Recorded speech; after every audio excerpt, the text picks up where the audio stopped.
الأكرمين. أما بعد فأعوذ بالله من الشيطان الرجيم. بسم الله الرحمن الرحيم. إن الذين جاءوا بالإفك أصبة منكم لا تحسبوه شرا لكم بل هو خير لكم لكل امرئ منهم ما اكتسب من الإثم والذي تولى كبره منه لهم عذاب عظيم. لولا إذ سمعتموه ظن المؤمنون والمؤمنات بأنفسهم خيرا وقالوا هذا إفك مبين لولا جاءوا عليه بأربعة شهداء وإذ لم يأتوا بالشهداء فأولئك عند الله هم الكاذبون. ولولا فضل الله عليكم ورحمته في الدنيا والآخرة لمسكم فيما أفضتم فيه عذاب عظيم. إذ تلقونه بألسنتكم وتقولون بأفواهكم ما ليس لكم به علم وتحسبونه هينا وهو عند الله عظيم. ولولا إذ سمعتموه قلتم ما يكون لنا أن نتكلم بهذا سبحانك هذا بهتان عظيم. صدق الله العظيم. قال الله تعالى في شأن حبيبه الكريم إن الله وملائكته يصلون على النبي يا أيها الذين آمنوا صلوا عليه وسلموا تسليما. اللهم صل على سيدنا ونبينا وعلى محمد النبي الأمي وعلى آله وصحبه وبارك وسلم. محترم بزرگان ملت عزیز بھائیوں، ابھی 18 پارہ سورۃ النور کے دوسرے رکوع کی ابتدائی جن 6 آیات کریمہ کی تلاوت کا شرف حاصل کیا گیا، ان آیات میں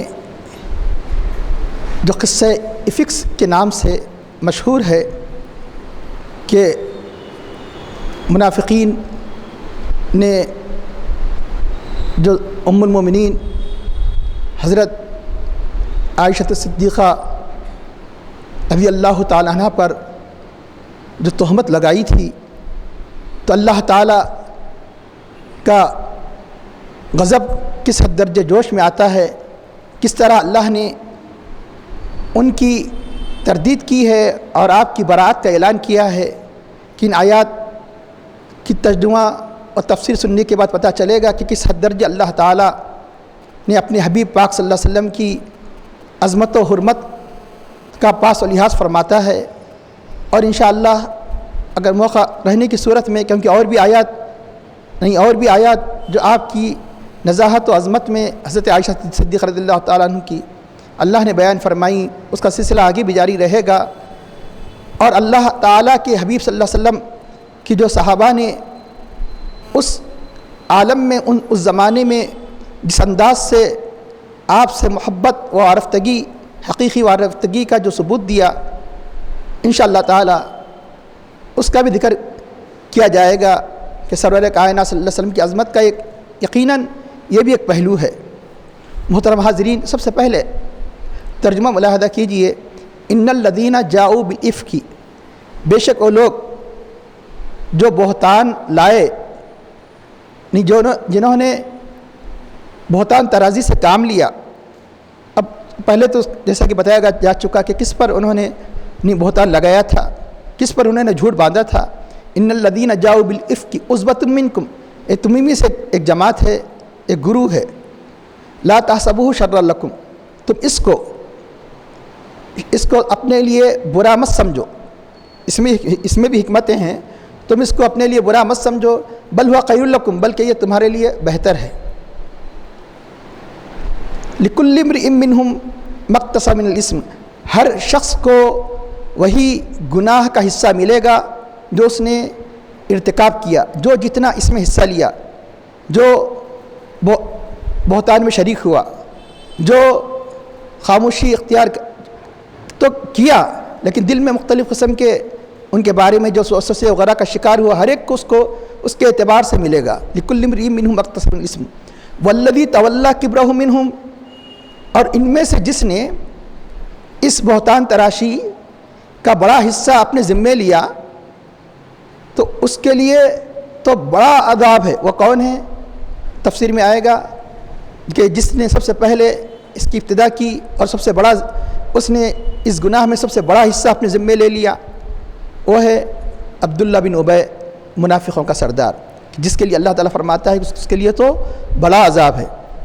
اب اللہ تعالیٰ اس افک معنی بہتان لگانا کہ اس کی تردید کرنے کے بعد اب ام المؤمنین رضی اللہ عنہا کی شان میں اللہ نے 9 طریقے سے تقریباً 9 یعنی انداز سے، مختلف انداز سے ان کی نزاہت، براءت، پاکی کا اعلان کرتے ہوئے اہل ایمان کو ایسے موقع پر یعنی کس قسم کا انداز اختیار کرنا چاہیے، کیا گمان کرنا چاہیے اہل ایمان کے ساتھ.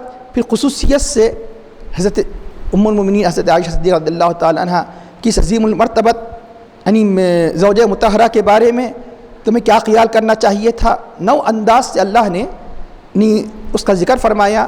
تقریباً 2 رکوع کا تعلق اسی سے ہے. ان میں سے خصوصیت سے آپ کی نزاہت و براءت اللہ نے 10 آیتوں میں بیان فرمائی. پہلی آیت کا آپ ترجمہ سن چکے، اس کے بعد 9 آیتوں کو مختلف انداز سے نصیحت کی اور مزید اسی سے متعلق باتیں اللہ نے اس رکوع میں، دوسرے رکوع میں اور تیسرے رکوع میں اللہ نے اس کا ذکر فرمایا. اس کا ارشاد ہوتا ہے کہ لولا اذ سمعتموہ ظن المؤمنون والمؤمنات بانفسہم خیرا، کہ جب تم نے اس بات کو سنا تو مومن مرد اور مومن عورتیں کیوں نہیں، تم نے مومن مرد اور مومن عورتوں نے کیوں گمان نہیں کیا اپنے لوگوں کے بارے میں خیر کا؟ یہ نہیں ہو سکتا ہے، کیوں نہیں کہا کہ مومن مرد اور مومن عورتوں نے اپنے لوگوں کے بارے میں کیوں بہتری کا گمان نہیں کیا؟ اور انہوں نے کیوں نہیں کہا ھذا افک مبین، یہ صریح بہتان ہے، یہ صریح جھوٹ ہے. لولا جاؤ علیہ، اگر لولا جاؤ علیہ باربعۃ شہداء، اگر یہ اس بات پر، اس افک پر، اس بہتان پر 4 گواہ نہ لائے. لولا جیسا کہ آپ سن چکے گزشتہ رکوع میں کہ کسی پر بہتان لگایا جائے تو اس کو ثبوت کے لیے 4 گواہ چاہیے. اگر اس بات پر کوئی 4 گواہ نہ لائے کہ لولا جاؤ، کیوں نہ لائے، یعنی کیوں اس بات پر وہ 4 گواہ نہ لائے؟ اذ لم یأتوا بالشہداء، جب وہ نہیں لائے تو فاولئک عند اللہ هم کاذبون، تو وہ اللہ کے پاس یقیناً جھوٹے ہیں.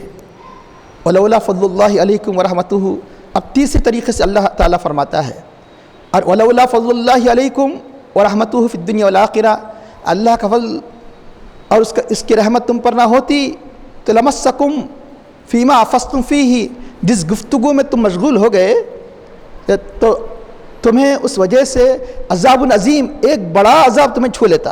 یہ خاص طور پہ اہل ایمان کے بارے میں ہے جو منافقوں کی بعض لوگوں نے ہاں میں ہاں ملا دیا تھا. ایسے مسائل میں لوگ بلا کسی تحقیق کے ایسے غلط قسم کے لوگوں میں ہاں ملا دیتے ہیں. تو اللہ نے ان کی توبہ قبول فرمائی. اس میں عبداللہ بن ابی جیسے منافق داخل نہیں ہیں، کیونکہ یعنی آخرت اور دنیا میں جن کے لیے اللہ کا رحمت کا وعدہ ہے وہ صحابہ ہی کے لیے ہے. انشاءاللہ تفسیر میں آئے گا کہ اللہ کا فضل اور اس کی رحمت نہ ہوتی دنیا آخرت میں تو تمہیں اس گفتگو میں جو تم نے کی ہے ایک عذاب عظیم تمہیں اپنے گرفت میں لے لیتا، چھو لیتا. استلقونہ بألسنتکم، کہ بافواہکم، جب کہ تم اپنی زبانوں سے اس بات کو جس کا ذکر کیا گیا ہے کہ ایک دوسرے سے نقل کر رہے تھے، کہ اس نے کہا میں نے اس سے سنا، اس نے ایسا کہا، ایک دوسرے سے نقل کر رہے تھے. وتقولون بافواہکم، تم اپنے زبانوں سے وہ کہہ رہے استلقونہ بألسنتکم وتقولون بافواہکم، تو اپنے زبانوں سے کہہ رہے تھے ما لیس لکم بہ علم، اس بات کو جس کا تمہیں علم ہی نہیں ہے. وتحسبونہ ہینا، تم اس کو معمولی بات سمجھ رہے تھے، ایک ہلکی بات سمجھ رہے تھے. وہو عند اللہ عظیم، اور اللہ کے پاس ایک بڑی بات ہے برائی کے اعتبار سے. اس قسم کی بات اللہ، تم جس کو معمولی سمجھ کر تمہاری زبانیں جو کہہ رہی تھی وہ معمولی سمجھ رہے تھے اور اللہ کے پاس عظیم ہے. ولولا اذ سمعتموہ، کہ جب تم نے سنا اس بات کو قل تم نے کیوں نہیں کہا کہ ما لنا ان نتکلم بہذا، ہمارے لیے سزاوار نہیں ہے، ہمارے لیے مناسب نہیں ہے کہ اس جیسا کلام کرے، اس جیسی بات کرے، ہم اپنی زبان سے ایسی بات اپنی زبان سے نکالیں.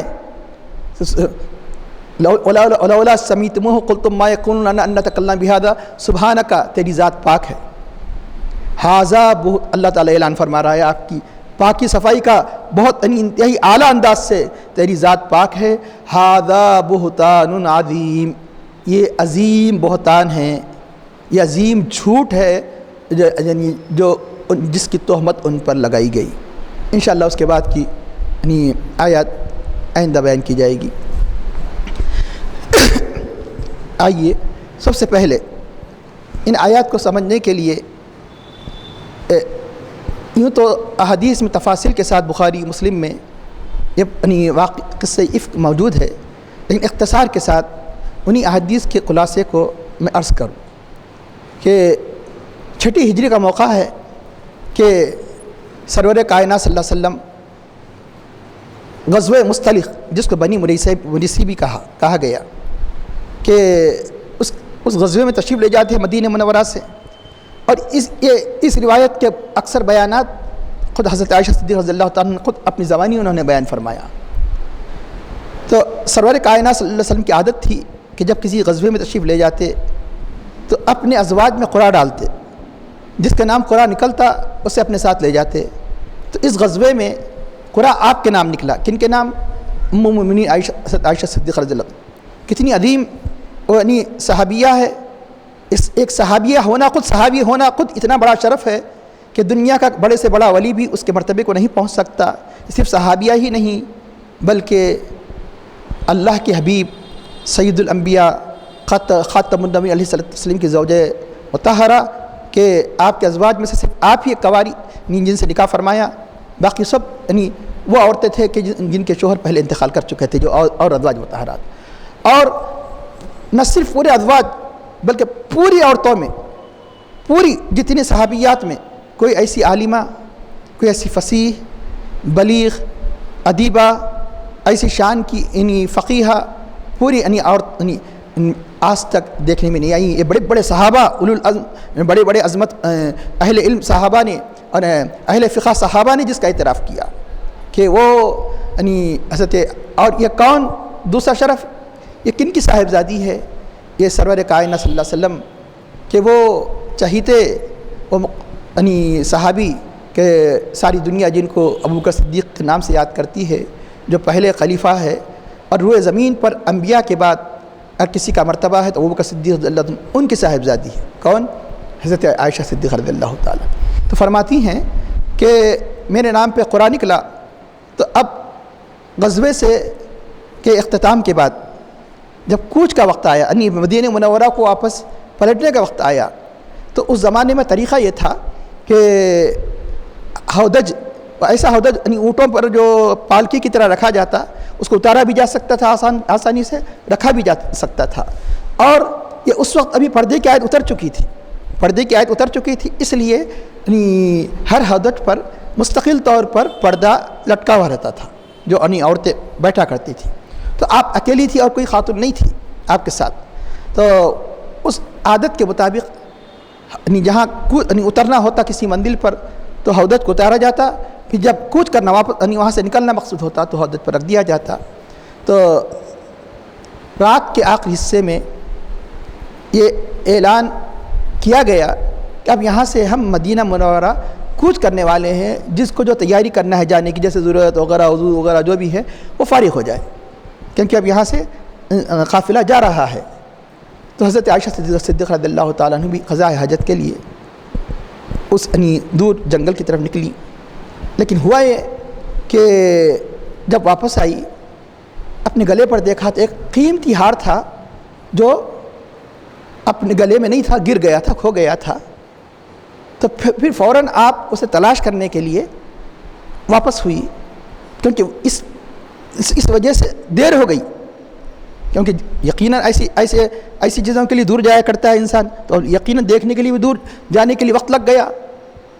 تو آپ فرماتی ہیں، خود آپ کا بیان ہے کہ اس زمانے میں عورتیں اکثر موٹی نہیں ہوا کرتی تھی، اور میں تو کم عمر بھی تھی. اور دبلی پتلی تھی، اگر کسی یعنی ہودت کو اٹھائے بھی تو پتہ نہیں چلتا کہ اس میں ہے یا نہیں ہے. جب اتنی دیر کے بعد تو سوال یہ نہیں کہ خاتون کا نکل کر اتنی دیر چلے جانا.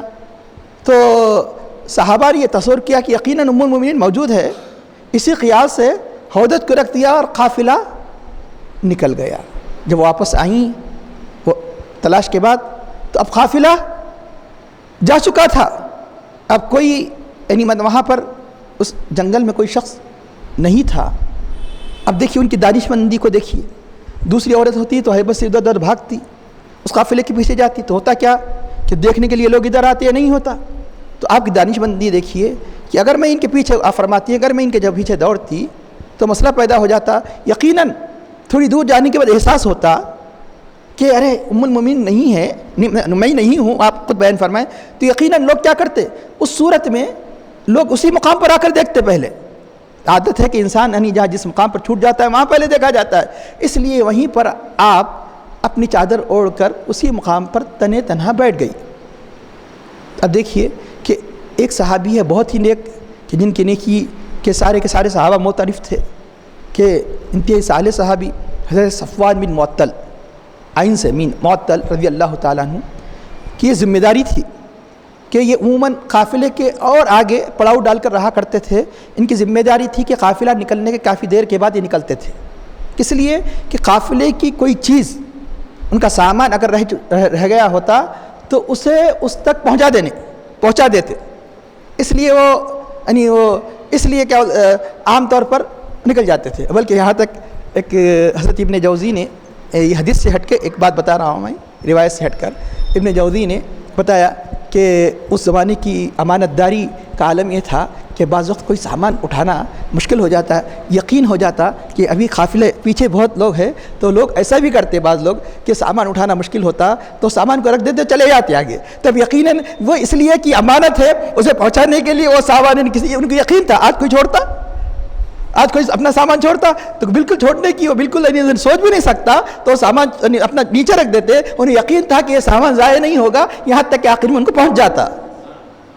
تو یہ کیفیت ان کے اندر یہ تقویٰ پرہیزگاری کی کیفیت تھی. اب اس کے بعد ان کو یقین ہو گیا کہ آئیں گے. اب تو صفوان بن معطل جب آگے بڑھے تو دیکھا کہ کوئی شخص چادر اوڑھے ہوئے بیٹھا ہوا ہے، لیٹا ہوا ہے. اور رات کا آخری وقت تو یقینی بات ہے کہ انسان کے لیے سفر میں تو نیند لگنا تو آسان ہے. تو نیند لگ گئی، آپ کو نیند لگ گئی. تو آپ کا بیان ہے کہ اب یعنی حضرت صفوان بن معطل کیونکہ پردے کے حکم، کیونکہ مکہ مکرمہ مدینہ منورہ کی ہجرت کے بعد پردے کا حکم نازل ہوا تو کافی عرصے کے بعد تو پردے کے حکم کے نازل ہونے سے پہلے حضرت صفوان بن معطل کیونکہ ان کو دیکھ چکے تھے، دیکھتے ہی اچانک پریشان ہو کر وہ کہتے ہیں انا للہ و انا الیہ راجعون. ایک پریشانی کے عالم میں حکم ہے کہ پڑھے، یعنی مطلب ام المؤمنین یا کیسے یعنی یہاں پر موجود ہے یا آرام کر رہے ہیں تنہا. اس لیے اور حضرت عائشہ حدیث شریف میں بیان کرتے ہیں کہ اس شخص اور فوراً میں نے اپنی چادر کو اپنے سر سے ڈھانپ لیا اور اس شخص سے پورے سفر میں صرف شروع کے انا للہ و انا الیہ راجعون کے علاوہ کوئی کلمہ نہیں سنا. اب اس کے بعد ان کی بھی پاکی دیانت داری دیکھیے، بہت احتیاط سے اونٹ کو اس کے پکڑ کے چڑھنے کا انتظام کر کے قریب رکھ دیا لا کے پھر ہٹ گئے. بیٹھنے کے لیے جو کجا جیسی جو چیز تھی اس کے بعد اب فرماتی کہ بیٹھ گئی. اس کے بعد وہ آگے مہار پکڑ کر پیدل کافی راستہ یعنی طے کر کے آخر میں قافلے سے جا پہنچے. تو اسلام کے مخالف ان میں سب سے بڑے اشد مخالف کون تھے؟ منافق. عبداللہ بن ابی نے یہ دیکھ کر اس نے وہ تو موقع کی تلاش کیا کرتے تھے کہ حضرت عائشہ صدیقہ رضی اللہ تعالی عنہا پر بہتان باندھ دیا. ان پر بہتان باندھا غلط بات کا. تو اب اس کے بعد کیا ہوا کہ بتایا جاتا ہے کہ ان منافقوں کی بہتان تراشی میں، اور یہ آج بھی ہم دیکھتے ہیں کہ اگر کوئی انسان کسی اچھے آدمی کے بارے میں کوئی اس کا حاسد کوئی ایسی بات کہہ دیتا ہے اس قسم کے باتیں میں لوگوں میں ایسی دلچسپی پیدا ہو جاتی ہے. اچھے لوگ بھی بغیر کسی تحقیق اس کے ہاں میں ملا دیتے ہیں تو اب بعض صحابہ بھی یعنی اس عبداللہ بن ابی کی سچویشن کے اعتبار سے انہوں نے احتیاط کرنا چاہیے تھا، سمجھنا چاہیے تھا کہ انہوں نے بغیر کسی تحقیق کے اس کی ہاں میں ہاں ملا دی۔ وہ کتنے لوگ تھے واللہ عالم، لیکن 3 کے نام ہمیں روایت میں ملتے ہیں۔ ایک ہے حضرت حسان بن ثابت، اور دوسرے ہیں حضرت مستح بن مستح، اور تیسرے ہیں حضرت حمنہ، 2 مرد ایک عورت حمنہ بنت جحش۔ تو اللہ تعالیٰ عصبۃ منکم، تمہیں میں سے ایک جماعت بھی اس کی یعنی یہ اشارہ ہے ان صحابہ کی طرف۔ اور جس نے اس کا بیڑا اٹھایا، اس کا بڑا بوجھ گناہوں کا جس نے الزام سب سے پہلے تراشا، وہ اشارہ ہے عبداللہ بن ابی کی طرف، وہ عبداللہ بن ابی کی طرف۔ اب آپ کا بیان ہے کن کا؟ حضرت عائشہ صدیقہ رضی اللہ عنہا۔ 1 مہینے تک کوئی وحی نازل نہیں ہوئی، 1 مہینے تک حضور نبی کریم صلی اللہ علیہ وسلم پر ایک تردد، پریشانی کی کیفیت تھی۔ اب سنیے وہ تو منافق تھے، لیکن آج ایمان کا دعویٰ کرنے والے، اللہ کی نبی سے محبت کا دعویٰ کرنے والے کہتے ہیں حضور کو پتہ ہی نہیں تھا، اپنے اہل کی پاکی و صفائی کے بارے میں یقین نہیں تھا، انہیں علم نہیں تھا، اس لیے 1 مہینہ پریشان رہے، 1 مہینہ پریشان رہے۔ بلکہ نعوذ باللہ حضور کے علم غیب نہ ہونے کی جتنے باطل پرست فرقے ہیں اہل سنت الجماعت کے علاوہ، جو حضور کے غیب کے علم کی نفی کرتے ہیں، وہ کیا کرتے ہیں؟ اگر علم ہوتا تو اپنی زوجہ کے بارے میں اعلان کرتے، ان منافقوں کا رد کرتے۔ تو سنیے، تو پھر کیوں تردد؟ آپ 1 مہینے تک آپ پریشان کیوں رہے؟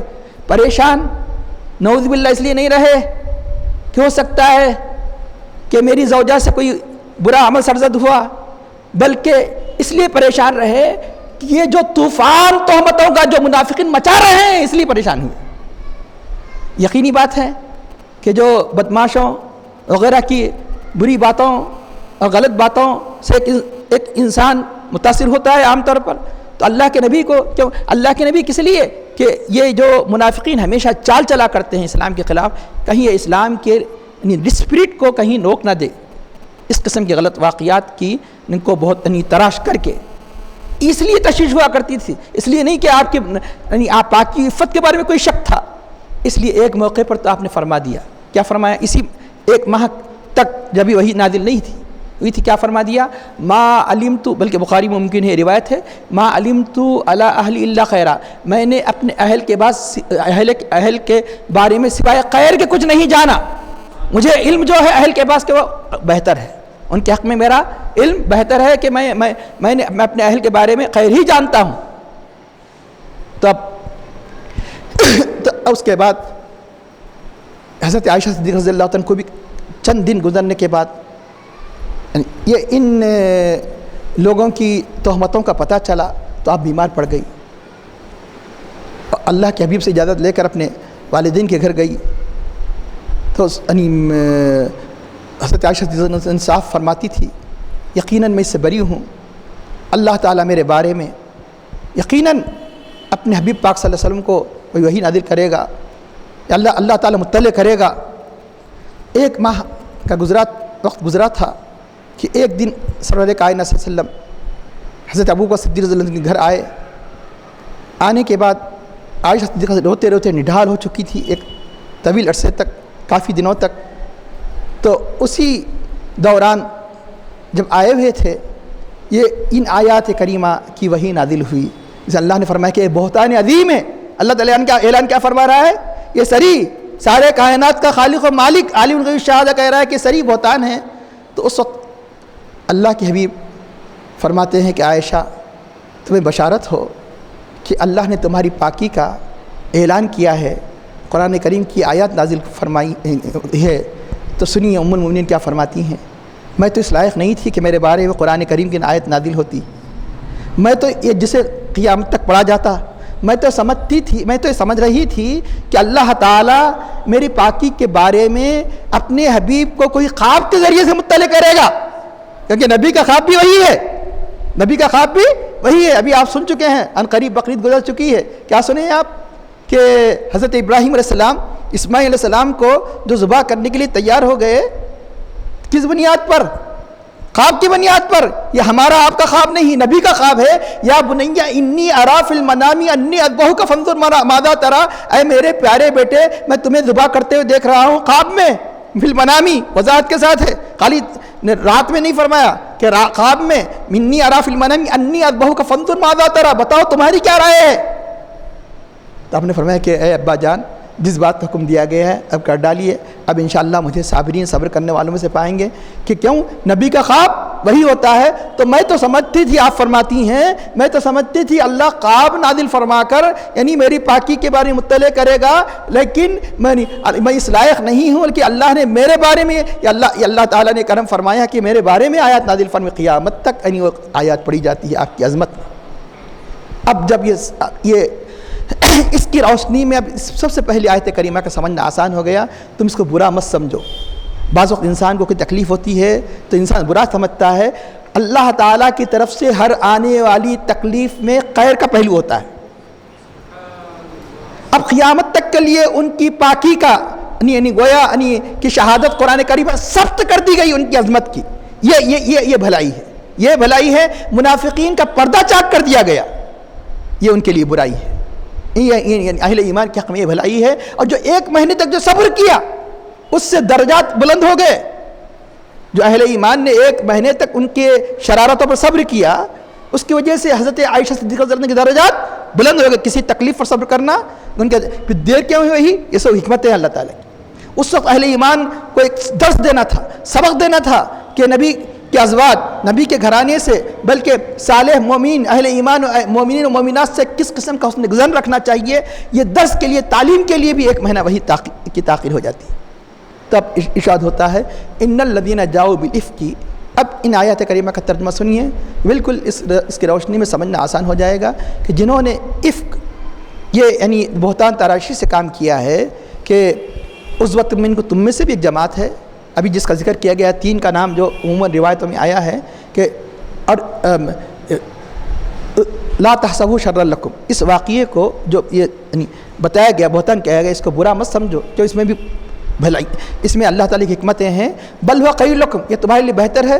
بہتر یہ کہ بہتری یہ ہے کہ اللہ نے آپ کی عظمت کو قرآن کریم میں ہمیشہ ہمیشہ کے لیے ثبت کر دیا اور تمہارے صبر کرنے پر اہل ایمان کے ان کے اجر کو اور مزید کامل کیا. بل لکل امرئ منہم, جو جس نے کیا اسے اس کا یعنی بدلہ ملے گا. کہ اتنے جتنا یعنی ایک تو جو جس سے زبان سے جس نے یعنی بہتان تراشی سے کام لیا اس کو اس کے اپنے گناہ کا بدلہ ملے گا, اور جنہوں نے وسوسے اس کے بارے میں اس کو اس کے بدلہ ملے گا. اس کا اللہ تعالیٰ فرماتا ہے کہ جس نے اس گناہ کا سب سے بڑا حصہ اپنے ذمے لیا وہ کون ہے؟ ابھی آپ سن چکے ہیں, عبداللہ بن ابی, منافقوں کا سردار, اور جو اس کے یعنی متبعین چاہنے والے, تو یقیناً ان کے لیے عذاب عظیم ہے. اب اللہ تعالیٰ فرماتا ہے کہ جب تم نے اس بات کو سنا, جب تمہارے کانوں تک یہ بات پہنچی, تو اہل ایمان اور مومن مرد اور مومن عورتیں لولا اس سمیت, اب دیکھیں کتنی تاکید فرمایا. ہر جگہ مومن عورتوں کا ذکر نہیں آتا کہ مومن مردوں میں مومن عورتیں خود بخود شامل ہو جاتی ہے, لیکن حد درجے یعنی آپ کی پاکی کو بتانے کے لیے اللہ تعالیٰ نے اہل ایمان مردوں کا بھی ذکر کیا, عورتوں کا بھی ذکر فرمایا. لولا اس سمیتموہ, جب تم نے اس کو سنا. یہ بھی کہا جا سکتا تھا جب تم نے اسے سنا, جب مخاطب ہے تو یقیناً اب اس کی جو جزا ہے, ایک شرط ہوتی ہے جزا, تمہیں یہ کہنا چاہیے تھا, تمہیں یعنی لولا اس سمیتموہ کہ تمہیں یہ گمان نہیں کرنا چاہیے تھا. یہ کہنا بظاہر ہمارے عقلوں کے اعتبار سے قرآن کریم میں ہر جگہ بار بار نام نہیں لیا جاتا, ضمیر سے یعنی ضمیر کو ذکر کیا جاتا ہے, ضمیر یعنی پروناؤن جس کو انگلش میں کہتے ہیں آپ. تو لولا اس سمیتموہ ظننتم نہیں کہا کہ اگر جب تم نے یہ سنا تو تمہیں یہ گمان نہیں کرنا چاہیے تھا, تم نے کیوں کر گمان کیا. لولا اس سمیتموہ ظن المؤمنون والمؤمنات, یعنی ضمیر کے بجائے نام کا ذکر فرمایا تاکیداً. اور کیا اشارہ ہے, کیوں مومنات کو گمان نہیں کرنا چاہیے, کیوں کر وہ گمان کر رہے ہیں, کیوں کر وہ گمان کر سکتے ہیں, کیوں فرمایا؟ یہ بتانے کے لیے ایک مومن کا وصف نہیں ہوتا کہ بغیر کسی دلیل کے کسی کے بہتان کی تائید کر دے. اس لیے مومن کی شان نہیں، اس لیے لفظ مومن بتایا گیا. مومن کون ہوتا ہے؟ مومن یعنی بلا کسی تحقیق کے کسی کی طرف تہمت نہیں مانتا. یہ تو ام المومنین کا معاملہ ہے، یہ تو اتنی عظیم اسلام کی خاتون کا معاملہ ہے، یہ تو سرور کائنات صلی اللہ علیہ وسلم کی زوجہ مطہرہ کا معاملہ ہے. یا تو اور احتیاط کرنا چاہیے تھا اور تردید کرنی چاہیے تھی ان کو. تو یعنی اس لیے اللہ تعالیٰ فرماتا ہے کہ مومنین کا ذکر کر کے مومن کا وصف نہیں ہوتا. مومن کا وصف نہیں ہوتا. ظن المؤمنون والمؤمنات بانفسہم، اپنے لوگوں کے بارے میں خیر کا گمان انہوں نے کیوں نہیں کیا؟ یہ سوچتے کہ بالکل نہیں ہو سکتا، یہ گمان کرنا چاہیے تھا، بالکل نہیں ہو سکتا.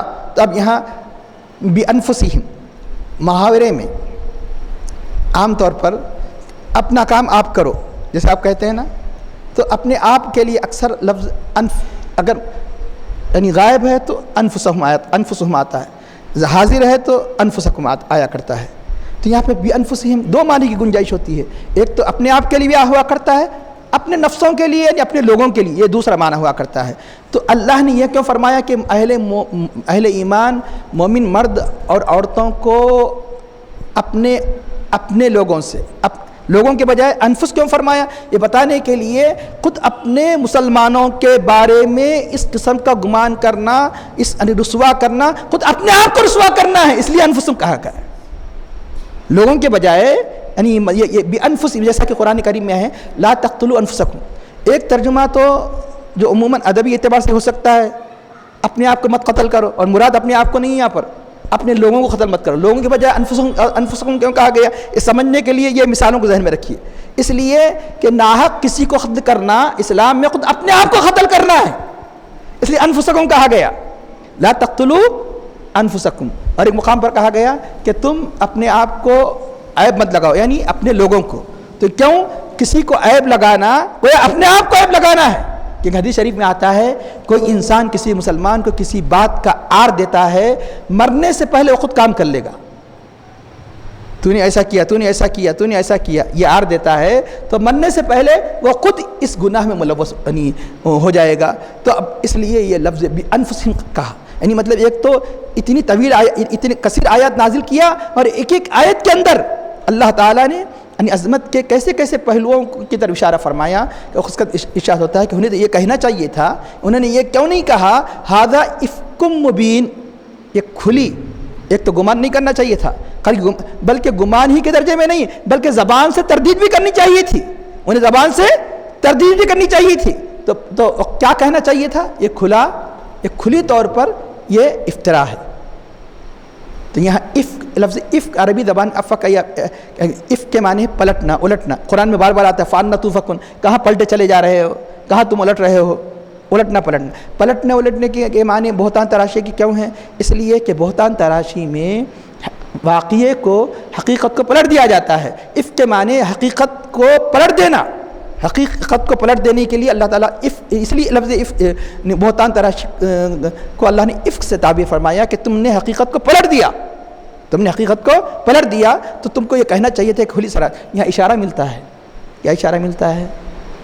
کہ آج بھی بعض اولیاء کے دشمن اولیاء کی طرف یعنی بغیر کسی علم کے کچھ نہ کچھ منسوب کر دیا کرتے ہیں. بعض بھولے بھالے مسلمان بلا کسی تحقیق کہ ارے اس نے کہہ دیا وہ بات کسی اللہ کے ولی کے بارے میں مشہور کر دی جاتی ہے. تو اندازہ لگائیے اللہ کو انتہائی ناپسند ہے. اس لیے اللہ نے حضرت عائشہ صدیقہ رضی اللہ عنہا کا ذکر کر کے یہ اشارہ کر دیا.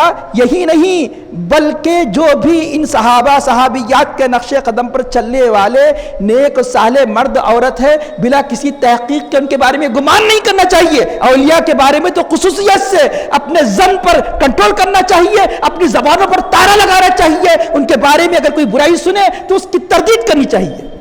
اس لیے یہاں تو چل رہا تھا کس کا معاملہ مسلسل چل ہی رہا ہے عائشہ صدیقہ، لیکن بانفسہم کہہ کر یہ بھی بتا دیا کہ یہ عائشہ صدیقہ کا معاملہ تو اعلیٰ ورفع ہے، بلکہ کسی مومن و مومنات کے بارے میں تمہیں ایسے گمان نہیں کرنا چاہیے. اس لیے قرآن کریم میں کیا کہا گیا؟ یا ایھا الذین آمنوا اجتنبوا کثیرا من الظن. اے ایمان والو تم گمان سے کثرت سے بچو، گمان مت کرو. ان بعض الظن اسم، بعض گمان گناہ ہوا کرتے ہیں، بعض گمان انسان کو گناہ تک پہنچا دیتے ہیں۔ تو اب یہ عام مومنین کے بارے میں ہے، تو اللہ کے اہل اللہ کے بارے میں تو اور ان کا معاملہ تو اور اعلیٰ عرفہ ہے۔ عام مومن کے بارے میں بدگمانی کرنے سے ہمیں اللہ نے منع کیا ہے اس سورۃ الحجرات میں کہ یا ایھا الذین آمنوا اجتنبوا کثیرا من الظن ان بعض الظن اثم۔ اب اس کے بعد ارشاد فرماتا ہے کہ لولا جاؤ، جب یہ کہا ہے انہوں نے تو پھر اسلام کا قانون کیا ہے؟ 4 گواہ، اس گزشتہ تفصیل بیان کی جا چکی ہے۔ 4 گواہ کیوں نہیں لاتے؟ لولا جاؤ علیہ باربعۃ شہداء، اس پر کیوں 4 گواہ نہیں لائے؟ جب یہ نہیں لائے تو یقیناً فاولئک عند اللہ هم الکاذبون، یہ اللہ کے پاس جھوٹے ہیں، یقیناً یہ گواہ نہیں لا سکتے۔ جب یہ گواہ نہیں لا سکتے تو یقیناً ان کا جھوٹ ہونا بالکل صریح واضح ہے۔ تو اب جب یہ سن لیجئے، یہ بھی سن چکے آپ، کوئی کسی پر تہمت لگا دے، اس پر شرعی گواہی پیش نہ کر سکے تو حکم کیا ہے؟ حد قذف، تہمت کی حد لگائی جائے۔ کتنے کوڑے؟ 80 کوڑے۔ اسلام کا قانون دیکھیے، اسلام اپنے حدود کو جاری کرنے میں یہ نہیں دیکھتا کہ یہ بڑے مرتبہ والا ہے، یہ بادشاہ ہے، یہ چھوٹے مرتبہ والا ہے، یہ فلاں ہے۔ تو وہ احادیث میں آتا ہے کہ ان تینوں کو بھی حد لگائی گئی، تینوں صحابہ کو، ایک صحابیہ اور دونوں صحابہ کو بھی حد لگائی گئی۔ اور ایک بات یہ بھی، ایسا کیوں ہوا؟ تعجب ہوں گا، ایک بعض عظیم صحابہ، ایک صحابی کا بھی اس میں ذکر ہے، کیوں ہوا؟ یہ بھی اشارہ ہے کسی سے کوئی خطا ہو جائے، وہ توبہ کر لیتا ہے تو ایسا ہی ہو جاتا ہے گوئے توبہ سے پاک، گوئے گناہوں سے پاک۔ اب اس کے بارے میں تم کو یعنی کسی قسم کی ان کے خلاف کہنے کی تمہیں گنجائش نہیں، اس لیے کبھی ایسے واقعات بھی ہماری تعلیم کے لیے واقع ہو جاتے ہیں۔ کیوں کہ اب ان کو جو سزا تھی سزا دے دی گئی۔ اب سنیے، اگر کہنا تھا تو کون کہتے؟ ام المومنین حضرت عائشہ صدیقہ، جب ان کو حق تھا اس کے باوجود انہوں نے یہ لحاظ کیا، تو ہم کون ہیں کہ ان کے بارے میں کچھ کہہ سکے؟ اب سن لیجئے، جب حضرت حسان بن ثابت رضی اللہ تعالیٰ عنہ کبھی آتے تو آپ اس واقعے کے بعد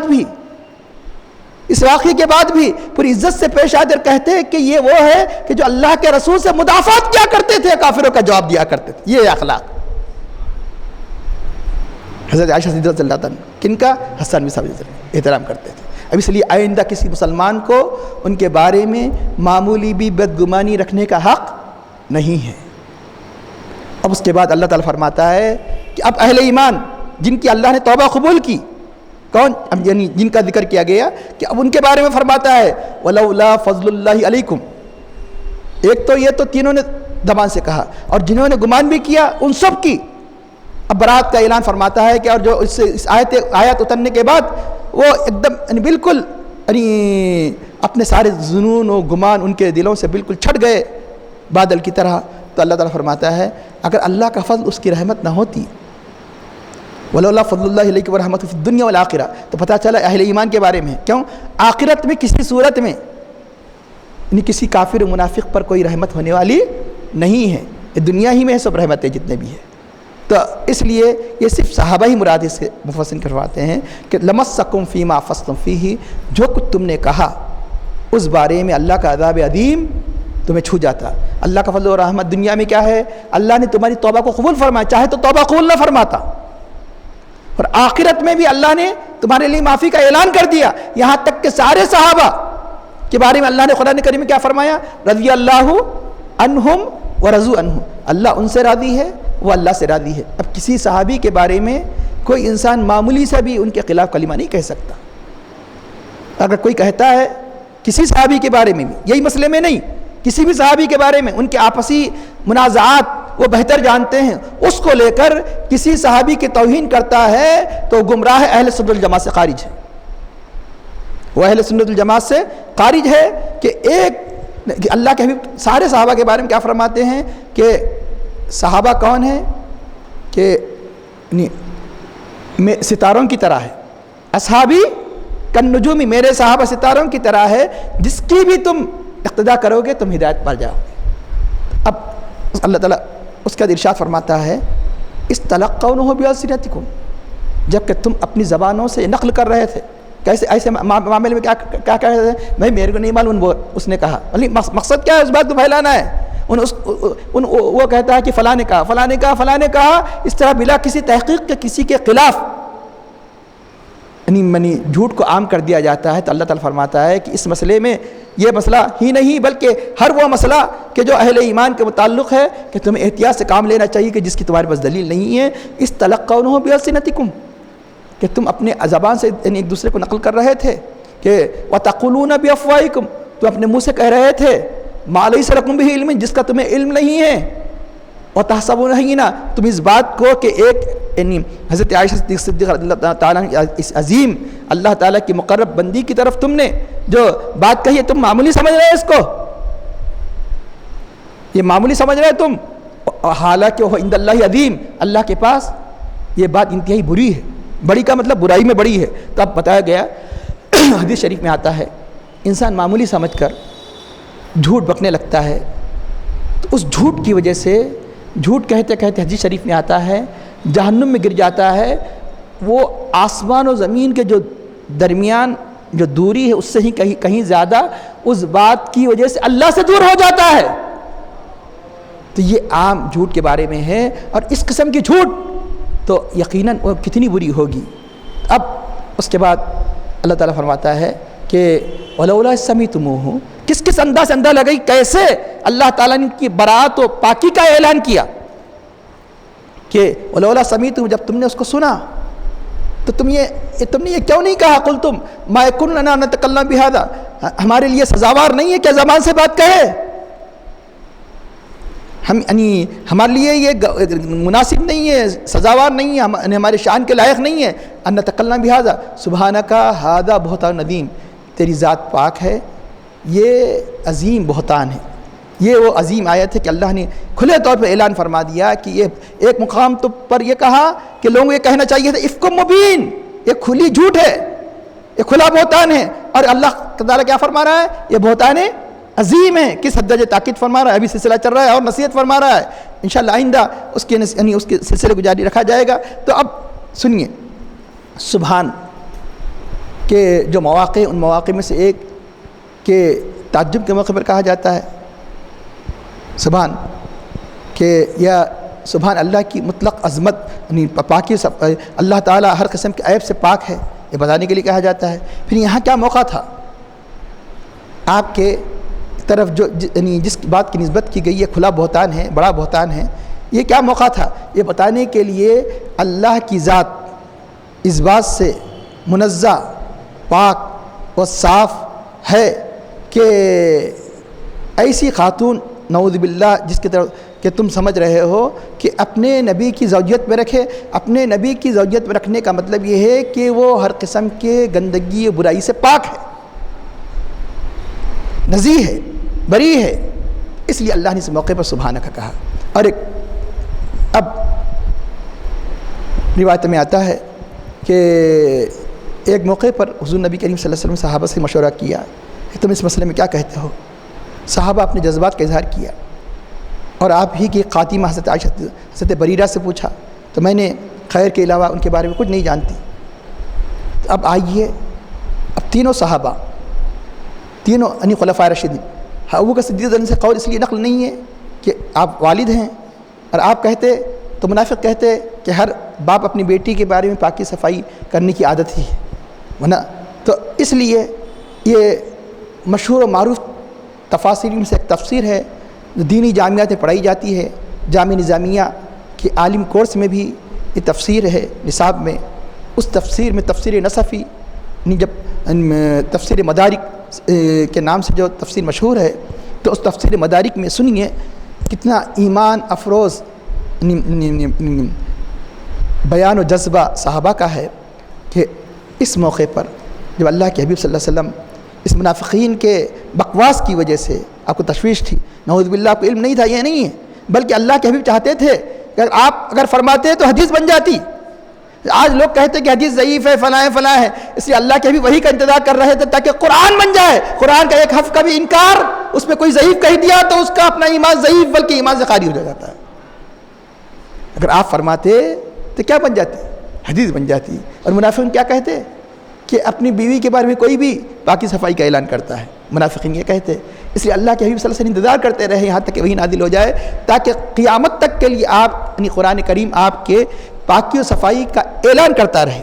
اب سنیے حضرت عمر فاروق رضی اللہ عنہ کا جذبہ دیکھیے، فرما رہے ہیں کہ یا رسول اللہ نے آپ کے پاک جسم پر ایک مکھی کو بیٹھنے نہیں دیا۔ آپ جانتے ہیں کہ کئی مرتبہ سننے کی روایت میں، سیرت کی کتابوں میں یہ روایت ملتی ہے کہ آپ کے جسم پر مکھی نہیں، ارے آپ کا تو عالم اعلیٰ اور رفع ہے، فنا فل رسول کی اعلیٰ منزل پر پہنچنے والے اولیاء میں حضرت حضور غوث پاک ددن کے بارے میں ان کی سیرت میں آتا ہے ان کے جسم پر مکھی نہیں بیٹھتی تھی۔ ایک عاشق رسول عشق رسول میں جب ڈوب جاتا ہے تو اس کا یہ عالم ہو جاتا ہے کہ اس کے جسم پر مکھی نہیں بیٹھتی، تو نبی پاک کا معاملہ کیا اعلیٰ۔ اور تو آپ کے جسم پر اللہ نے مکھی کو بیٹھنے نہیں دیا، تو کیوں کر آپ کی صحبت میں ایسی زوجہ کو رکھے گا؟ یعنی کیوں کر آپ کے زوجہ کو ہر قسم کی برائی سے محفوظ نہیں کرے گا؟ جو اللہ تعالیٰ نے مکھی کو بیٹھنے کی اجازت نہیں دی آپ کے جسم پر، یقیناً آپ کی اہل کو بھی ہر قسم کی برائی سے، جیسے آپ کے جسم پاک کو رکھا، اسی طرح آپ کے اہل و عیال کو بھی ہر قسم کی گندگی سے پاک و صاف رکھا۔ اس یعنی مطلب یہ کہ یا رسول اللہ اس طرح یعنی اللہ کے حبیب صلی اللہ علیہ وسلم کو تسلی دی۔ اب عمر فاروق فرماتے ہیں، اور عثمان غنی رضی کیا فرماتے ہیں سنیے، فرماتے ہیں یا رسول اللہ نے آپ کا سایہ نہیں رکھا۔ کیوں؟ کہ سایہ خراب مقام پر بھی بیٹھتا ہے، سایہ نہیں دیکھتا یہ اچھا ہے یہ خراب ہے، سایہ گندے مقام پر بھی اچھے مقام پر بھی پڑتا ہے، اور سایہ پر پیر بھی پڑتا ہے۔ تو جب اللہ نے آپ کے سائے کی اتنی حفاظت فرمائی، آپ کے زوجہ اہل کی کیوں کر حفاظت نہیں فرمائے گا برائی سے؟ اب حضرت علی رضی اللہ عنہ نے فرمایا، کیا فرمایا؟ اور یہ فرمایا کہ یا رسول اللہ کہ جب آپ کے نالین پاک کو تھوڑی سی مطلب ناپاکی لگ گئی نالین کو، تو اللہ نے حضرت جبرائیل کے ذریعے سے آپ کو نالین اتارنے کا حکم دیا، تو کیوں کر آپ کے اہل کی حفاظت نہیں فرمائے گا برائی سے؟ تو اب بتایا گیا کہ اللہ تعالیٰ نے حضرت یوسف علیہ السلام پر جب بہتان لگایا گیا تو ان کی پاکی برات کس سے ظاہر فرمائی؟ انہی کے گھرانے کی، حضرت زلیخا کے گھرانے کی ایک دودھ پیتے بچے کو گویائی دے کر، یعنی ان کو جو اس عمر میں کوئی بچہ بات نہیں کرتا ویسے عالم میں بچے کو گویائی دے کر حضرت یوسف علیہ السلام کی برات و پاکی کا اعلان کیا گیا۔ جب حضرت مریم پر علیہ السلام پر بہتان لگایا گیا، حضرت عیسیٰ علیہ السلام کو ان کے اپنے جھولے میں گویائی دے کر حضرت مریم کی عظمت کا اعلان کیا گیا، پاکی کا اعلان کیا گیا۔ اے یار، تو اب بتایا گیا کہ جب آپ کی زوجہ مطہرہ پر منافقین نے تہمت لگائی تو اللہ نے خود آپ کی پاکی کا اعلان فرمایا۔ آپ کی عظمت کا یہ عالم ہے کہ حضرت یوسف علیہ السلام کی برات ایک بچے سے، آپ ہی حضرت زلیخا کی، اور حضرت مریم علیہ السلام کی برات عیسیٰ علیہ السلام کے ذریعے سے جو جھولے میں تھے ابھی، اور آپ کی برات آپ کی پاکی کا اعلان کون فرماتا ہے؟ خود اللہ تعالیٰ سے۔ اب یہ حضرت ابو ایوب انصاری رضی اللہ تعالیٰ عنہ جو جلیل القدر صحابی ہے، اللہ کے حبیب صلی اللہ علیہ وسلم ہجرت کے بعد انہی کے مکان پر رونق افروز ہوتے ہیں، مشہور و معروف واقعہ ہے مدینہ منورہ پر۔ تو ایک مرتبہ انہوں نے ان کی اہلیہ نے کہا کہ ابھی جیسا کہ آیا ہے، ایک تو ہے کہ بہتان سے کام لیا، دوسرے کے بعد لوگوں نے بہتان سے تو کام نہیں لیا، لیکن نقل کرنا یہ بھی غلط ہے کہ فلاں نے ایسا کہا فلاں کے بارے میں بلا کسی دلیل کے۔ تو آپ نے اپنے شوہر، آپ کی زوجہ نے اپنے شوہر حضرت ابو ایوب انصاری سے فرمایا کہ لوگ حضرت عائشہ صدیقہ کے بارے میں یہ کہتے ہیں، تو آپ نے فرمایا کہ اپنے اہلیہ سے تم ایسا کام کر سکتی ہو؟ تو فرمایا نہیں، جب تم نہیں کر سکتی ہو تو حضرت عائشہ صدیقہ کا مرتبہ تو اعلیٰ عرفہ ہے، وہ کیوں کر سکتی ہے؟ اس طرح صحابہ کرام نے آپ کی پاکی صفائی کا اس طرح اعلان فرمایا، اور اس سے بڑھ کر کیا ہو کہ خالق کائنات کہتا ہے کہ انہیں تو کہنا چاہیے تھا کہ افک مبین، اور خود اللہ تعالیٰ اعلان فرماتا ہے کہ ھذا بہتان عظیم۔ تو انشاءاللہ اس کے بعد جو آیات ہے اس سلسلہ جاری رہے گا۔ آئندہ اتوار یہاں اس مقام پر نہیں ہوئی، انشاءاللہ پھر اس کے بعد اس کا تسلسل جاری رہے گا کہ آئندہ اتوار کے بعد کے اتوار کو انشاءاللہ تعالیٰ اس کے بعد کی آیات کی تفسیر بیان کی جائے گی۔ ایک آئندہ اتوار درس نہیں ہوگا کہ آخر میں دعا کرتا ہے اللہ ہمیں اپنے اوامر کا پابند نواہی سے اجتناب کی توفیق عطا فرما، اور ہمیں ہمارے دلوں میں اے اللہ صحابہ کرام اہل بیت اعظام کی محبت کو ہمارے دل میں اللہ راسخ فرما، اور حضور نبی کریم صلی اللہ علیہ وسلم سچی محبت ہمارے قلب میں پیدا فرما، صحابہ کرام صلی اللہ علیہ وسلم کے جیسے جذبہ یسار استقلال ہمارے نفوس سے پیدا فرما، اور ہمیں ایک حلال صرف مقال کی توفیق عطا فرما۔ اے اللہ جو ہمیں پریشان حال ان کی پریشانی کو دور فرما، تمام حاضرین کے جائز دینی دنوں میں مقاصد کو پورے فرما، اور ہمارا قاتیہ بالخیر فرما۔ صلی اللہ تعالیٰ علی خیر خلقہ سیدنا مولانا محمد وعلی آلہ وصحبہ اجمعین برحمتک یا ارحم الراحمین والحمد للہ رب العالمین۔